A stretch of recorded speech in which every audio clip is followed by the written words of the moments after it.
ভাইয়া দেখছো ভাবি আসার পরে বাড়িটা পুরো ফকফকা লাগতাছে। হ, কইছে তোমারে এত সুন্দর একটা ননদিনীর কাছে আমি কিছুই না। আচ্ছা, আব্বা কি খাইছে? বাবার অনেক আগে খাওয়া দাওয়া শেষ। আব্বারে নিয়েই যত চিন্তা। বাবারে নিয়ে এত চিন্তা করতে হইব না, আমি তো আছি। তবে একটা বিষয় চিন্তা করতে আসছিলাম। ভাবি কি চিন্তা করতেছো তুমি? ভাবতেছি বাবারে বিয়ে করাম। কি কো ভাবি? তোমার মাথায় কি সমস্যা আছে?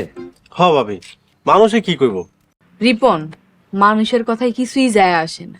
কিন্তু আমাদের যায় আসে। ভাবি এই বয়সে আর বিয়া দেওয়া দরকার আছে? বাবার একটা সঙ্গীর প্রয়োজন। দেখো সারাটা দিন মন খারাপ কইরা থাকে। তাই বইলা শেষ বয়সে আব্বারে বিয়া দিবা? হ ভাবি, বিষয়টা আমার কাছে ভালো মনে হইতেছে না। আচ্ছা, তোমরা কি চাও না বাবা একটু ভালো থাকুক? চাই তো। তাইলে আর কোনো কথা না, বিকালে বউ দেখতে যাবো। কে কে যাইবা হেডা কও। আব্বার বউ দেখতে আমি যাবো।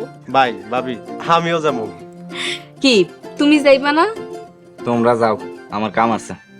যতই কাম থাকুক বিকালে সবাই মিলে বউ দেখতে যাবো, আর কোনো কথা কইবা না। কিন্তু আব্বাই কি বিয়েতে রাজি হইব?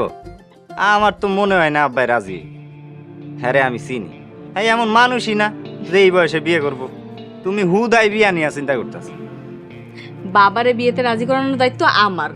ভাবি আব্বাই যদি রাজি থাকে তাহলে আমার কোনো সমস্যা নেই। আমারও কোনো সমস্যা নেই। তাহলে ঠিক আছে, যাই এখনই যাই বাবার লগে কথা কই আহি। যাও যাও, জানি তো বেকার খাট নিয়ে।